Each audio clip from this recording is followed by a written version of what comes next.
Hi there, my name is Miss Townsend and I love math. Welcome to Math with Townsend. This video is for grade 9 academic students who are looking for a little more help and practice preparing for the EQAO. It's video number 2, and this video focuses on the concept of polynomials. So in particular, we're going to look at creating a polynomial expression from words, collecting like terms and using the distribution law, and solving for x. So here's the question. And again, if you want to check out the original question as it appeared in an EQAO, then this is where the question comes from. But this is exactly what it said. It said Tyler, Raven, and Deb are discussing the number of CDs they each own. They find that the following statements are true. Tyler owns 5 more than twice the number of CDs that Raven owns, and Deb owns 3 times as many CDs as Tyler. Using x to represent the number of CDs Raven owns, write an expression for the total number of CDs the 3 friends own. Show your work and simplify your answer. So really what I want to do is I want to write an expression that says total number of CDs equals something. And so this will include Tyler and Raven and Deb, however many CDs they have. So let's look again at the information given. Now this question has actually given you one really significant piece of information. Right here, the fact that they're defining x for you makes this a far easier question than maybe it would otherwise be. It says using x to represent the number of CDs that Raven owns. So I do want to take a moment here and talk about what if they hadn't said that? So what if they had not told us what x represents and our job started by trying to figure that out? It's important that you know how to decide what to let x be.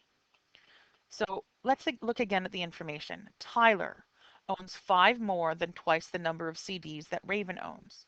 So Tyler, the number of CDs owned by Tyler, Tyler, I can spell Tyler. The number of CDs owned by Tyler depends on the number of CDs owned by Raven. So between Tyler and Raven, Raven is more significant because Tyler depends on Raven. When I look at the next sentence, Deb owns 3 times as many as Tyler, so Deb depends on Tyler.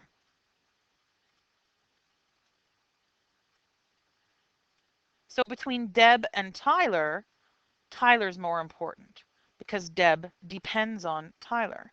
So look at the relationship I have. Deb depends on Tyler, Tyler depends on Raven. In other words, everybody depends on Raven.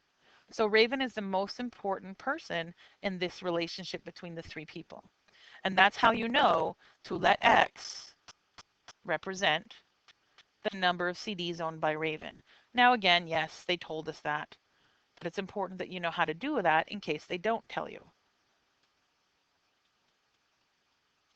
And it's also very important for the first unit in grade 10 math, so it's an excellent thing to know how to do. Let x represent the number of CDs owned by Raven. Obviously, I don't need to write it, but I'm trying to be as complete as I can be. Now, so I know that if I now start to write down how many CDs, so Raven owns this many CDs, because that's what I defined it to be. How many CDs does Tyler own? Well, we know the number of CDs that Tyler owns depends on how many CDs Raven owns. In fact, this sentence tells us the relationship. Tyler owns 5 more than twice the number of CDs Raven owns. So 5 more tells us we're going to be adding 5. Twice means we're going to multiply by 2. Make sure you know what order to do it in. It's 5 more than twice. So if I knew what twice x was, right, because Raven owns x, I need to know what twice x is, then I can add 5.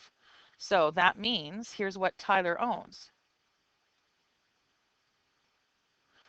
5 more than twice the number of CDs owned by Raven. So this is twice Raven's, and this is 5 more than that. So let's look at Deb. how many CDs does Deb own? So it says Deb owns 3 times as many as Tyler. So 3 times as many. So I know I have to multiply by 3. So what am I multiplying by 3? Well, whatever Tyler owns. So Tyler owns 2x plus 5 CDs, and Deb owns 3 times as many. So now I have a polynomial or algebraic expression representing the number of CDs owned by Raven, Tyler, and Deb. So now I can write a statement or an expression that represents the total number of CDs. The total number of CDs is Raven's plus Tyler's plus Deb's. So all together, again, I have Raven,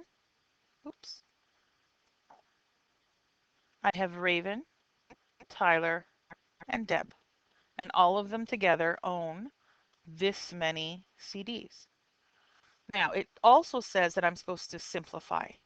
And simplify means things like use your polynomial rules. So use distribution law and collect like terms and make this expression as simplified as it can get, which means reduce the number of terms and so on.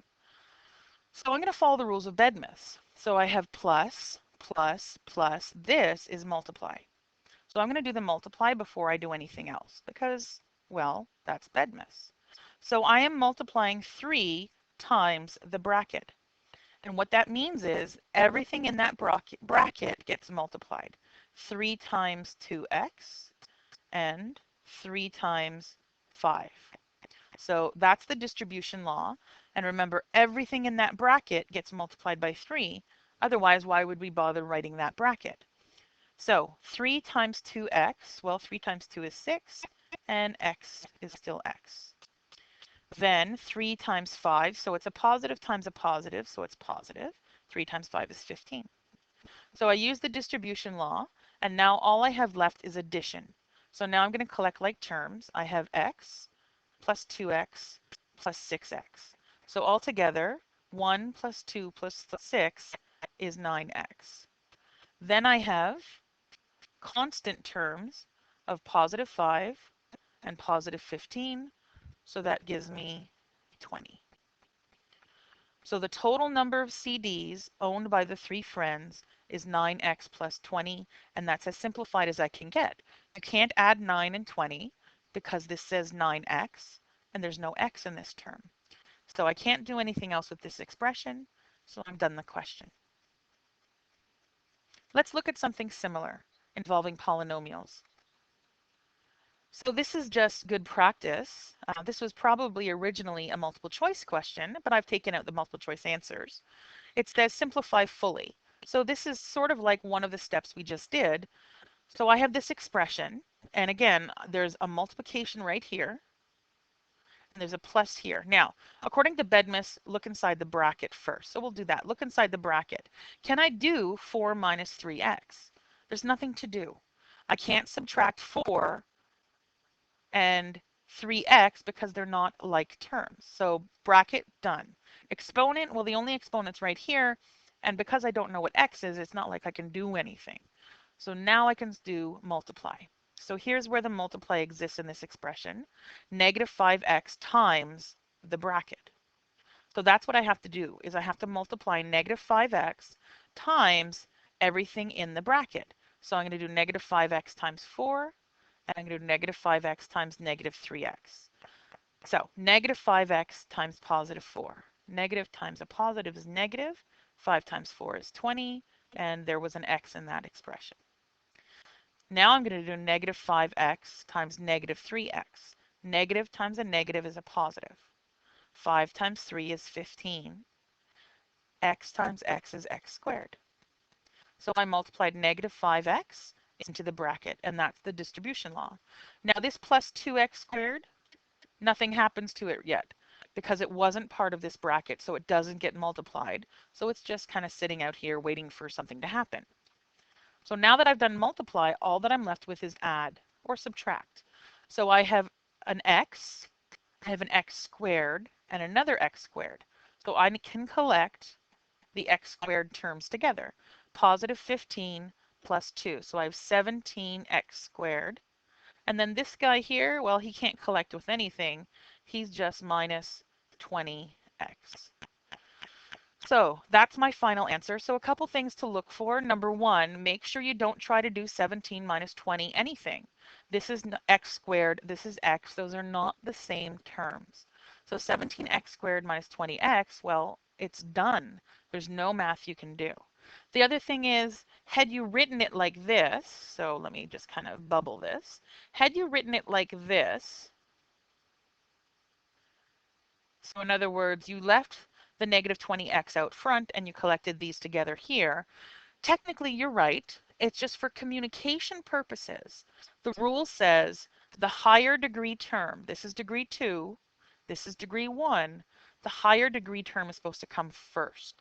So you're supposed to write 17x squared before you write negative 20x. So it's little things like that that can make a difference, and certainly will make a difference as you go through higher levels of math. So technically, there's nothing wrong with this statement except for it's communicated poorly. And that's why your answer should actually look like this. 17x squared minus 20x. Let's look at another question about polynomials.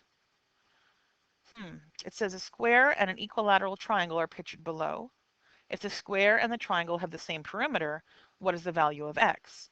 Now you might think, how is this a polynomial question when clearly it's about perimeter? Well, the fact is this is only very vaguely a perimeter question. You have to know that a square has all sides the same length, and an equilateral triangle has all sides the same length. And then you know that the perimeter means add up the sides, but really most of the math you're going to do here is a polynomial expression. So let's talk about the perimeter of the square.